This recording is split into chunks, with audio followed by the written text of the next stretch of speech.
નમસ્કાર, આપ જોઈ રહ્યા છો spark today news. Pavi Jetpur high school ખાતે છોટાઉદેપુર જિલ્લા કક્ષાનું ગણિત વિજ્ઞાન પ્રદર્શન યોજાયું।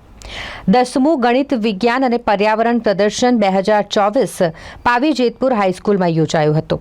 શ્રીમતી વીઆર શાહ સાર્વજનિક સ્કૂલના આચાર્ય સંજય શાહના જણાવ્યા મુજબ આજના વિજ્ઞાન અને તકનીકી પ્રધાન વિશ્વમાં ભારત જ્યારે હરણફાળ ભરી સૌને અચંબિત કરી રહ્યું છે, ત્યારે વિજ્ઞાન અને તકનીકીના ક્ષેત્રમાં દેશના વિશેષ ઉજ્જવળ ભવિષ્યને પ્રસ્થાપિત કરવા હેતુ જ્યારે આપણા બાળ વૈજ્ઞાનિકો પોતાનામાં રહેલી સર્જનાત્મકતાને, સુસુપ્ત શક્તિઓને અને કૌશલ્યોને તેઓના પ્રિય એવા ટકાઉ ભવિષ્ય માટે વિજ્ઞાન અને ટેકનોલોજીના માધ્યમથી ઉજાગર કરવા થનગની રહ્યા હોય ત્યારે આ ઉમદા પ્રસંગે છોટાઉદેપુર જિલ્લા પ્રાથમિક માધ્યમિક અને ઉચ્ચતર માધ્યમિક શાળાના બાળ વૈજ્ઞાનિકોની પ્રતિભાને પ્રત્યક્ષ કરવા શિક્ષણ, સંસ્કાર અને સંસ્કૃતિના ધામરૂપ શ્રીમતી વીઆર શાહ સાર્વજનિક હાઈસ્કૂલ પાવી જેતપુરના પ્રાંગણમાં આ ગણિત વિજ્ઞાન પર્યાવરણ પ્રદર્શનનું ભવ્ય આયોજન કરવામાં આવ્યું હતું।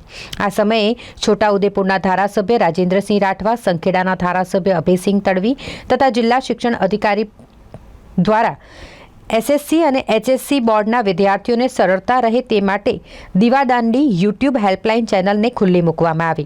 પરીક્ષા પે ચર્ચામાં વધુમાં વધુ વિદ્યાર્થીઓ ભાગ લે તેમજ જિલ્લા શિક્ષણ અધિકારી દ્વારા ચાલુ કરવામાં આવેલ ચેનલના વિડીયો દ્વારા વધુને વધુ બાળકો લાભ લે તેવું સમગ્ર આચાર્યોને સૂચન કરવામાં આવ્યું હતું। આ ખાસ પ્રદર્શન વિશે વાત કરીએ તો જેમાં અલગ અલગ કૃતિઓ રજૂ કરવામાં આવી હતી। 60 જેટલી કૃતિઓએ ભાગ લીધો હતો। આ 5 વિભાગમાંથી 2 શ્રેષ્ઠ કૃતિઓને પસંદ કરીને રાજ્ય કક્ષાએ મોકલવામાં આવશે। વડોદરા જિલ્લાના નિષ્ણાંત શિક્ષકોની નિર્ણાયક તરીકે સેવા લેવામાં આવી હતી। આ સમયે પાવી જેતપુરના ડેપ્યુટી સરપંચ તેમજ ભાજપના જિલ્લા મહામંત્રી મોન્ટુભાઈ શાહે ગામના વિકાસમાં સિંહ ફાળો આપ્યો હોય તેઓનું પણ કેળવણી મંડળ તેમજ હાઈસ્કૂલ દ્વારા સન્માન કરવામાં આવ્યું હતું। આપણે સૌ જાણીએ છીએ કે દિલ્હી જેવા ગીચ વચ્ચે થતા શહેરોમાં દિવસે દિવસે પ્રદૂષણનું સ્તર વધતું જાય છે, તો તેનો કોઈ ઉકેલ નથી અને એના કાયમી ઉકેલ માટે આપણે વૃક્ષોનું વાવેતર કરવું જોઈએ। અને આપણે જાણીએ છીએ કે આવા ગીચ વચ્ચે થતા શહેરોમાં જગ્યાનો અભાવ ખૂબ જ હોય છે, જેથી વૃક્ષોનું વાવેતર કરવું મુશ્કેલ છે અને એ ઉપરાંત વૃક્ષોની લાઈફમાં પણ ઘટાડો થાય છે, તો તેનો કોઈ ઉકેલ નથી અને તેનો કાયમી ઉકેલમાં અને કાયમી વસતા શહેરોમાં વસતા પ્રદૂષણમાં રહેવું પડે ના આના સોલ્યુશન માટે અમે એસએફ હાઈસ્કૂલના વિદ્યાર્થીની હું રાઠવા દિશા જાનવી એક પ્રવાહી વૃક્ષ કૃતિ રજૂ કરીએ છીએ। આ ફોટો બાયોરિએક્ટર છે જે બ્રિટન માલિનના ઉત્પાદન માટે ઉપયોગમાં લેવાય છે, જેનો ઉપયોગ ખાતર તરીકે પણ કરવામાં આવે છે। આના આધારે અમે આ પ્રવાહી વૃક્ષ કૃતિ બનાવવાનો પ્રયત્ન કર્યો છે। આ પ્રવાહી વૃક્ષ છે જે એક વૃક્ષની જેમ જ કાર્ય કરે છે, જે ગ્રીન હાઉસ વાયુના ઉત્સર્જનને ઘટાડવા અને હવાની ગુણવત્તાને સુધારવા માટેનું એક નવું સાધન વિકસાવવામાં આવ્યું છે, જે પ્રવાહી વૃક્ષ તરીકે ઓળખાય છે, જે સેમી ફોટો બાયોરિએક્ટર છે, જે હવાની લડત માટેનો ઉકેલ છે અને આ હવાની શુદ્ધિકરણ અને ઓટુના ઉત્પાદન માટે સંપૂર્ણપણે તારીખ 1, 2 અને 3 છોટાઉદેપુર જિલ્લા બાળ વૈજ્ઞાનિક પ્રદર્શન શ્રીમતી વીઆર શાહ સાર્વજનિક હાઈસ્કૂલ ખાતે યોજાયું, જેના ઉદ્ઘાટન સમારોહની અંદર પાવી જેતપુરના છોટાઉદેપુરના ધારાસભ્ય શ્રી રાજેન્દ્રસિંહ રાઠવા અને સંખેડાના ધારાસભ્ય અભયસિંહ રાઠવા સાહેબના વરદ હસ્તે આ બાળ વૈજ્ઞાનિક પ્રદર્શન ખુલ્લું મૂકવામાં આવ્યું।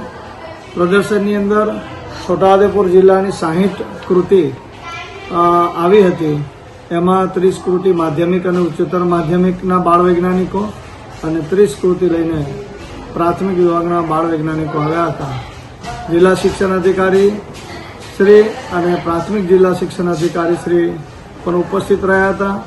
આ ઉદ્ઘાટન સમારોહમાં છોટાઉદેપુર જિલ્લા શિક્ષણ અધિકારી શ્રી AM પરમાર સાહેબના માર્ગદર્શન હેઠળ તૈયાર થયેલ દીવાદાંડી યુટ્યુબ ચેનલ કે જે ધોરણ 10 અને ધોરણ 12 સામાન્ય અને વિજ્ઞાન પ્રવાહના વિદ્યાર્થીઓને વિશેષ માર્ગદર્શન મેળવી અને પરિણામ સુધારના સંદર્ભે છોટાઉદેપુર જિલ્લો આગળ આવે એવા પ્રયાસ રૂપે છોટાઉદેપુર જિલ્લાના તજજ્ઞ શિક્ષકશ્રીઓ દ્વારા તૈયાર થયેલ વિવિધ શોર્ટ કી કે જે પાસ થવા માટે વિદ્યાર્થીઓને મદદરૂપ બને એવા વિવિધ વિષયોના વિડીયો આ દીવાદાંડી યુટ્યુબ ચેનલ દ્વારા લોન્ચ કરવામાં આવી। ધારાસભ્ય શ્રી રાજેન્દ્રસિંહ અને અભયસિંહ તડવી સાહેબ દ્વારા આ યુટ્યુબ વિડીયો દીવાદાંડી એ લોન્ચ કરવામાં આવી। સાથે સાથે પાવી જેતપુરના વિકાસ પુરુષ એવા મોન્ટુભાઈ શાહ જે અત્યારે ડેપ્યુટી સરપંચ જિલ્લા ભાજપ ઉપપ્રમુખ છે, તેઓનું વિશેષ સન્માન પાવી જેતપુર કેળવણી મંડળ અને પાવી જેતપુર વીઆર શાહ સાર્વજનિક હાઈસ્કૂલ શાળા પરિવાર દ્વારા એક વિશેષ સન્માન પણ એમનું કરવામાં આવ્યું. આપનું નામ? સંજય શાહ, આચાર્ય સાર્વજનિક હાઈસ્કૂલ, જેતપુર.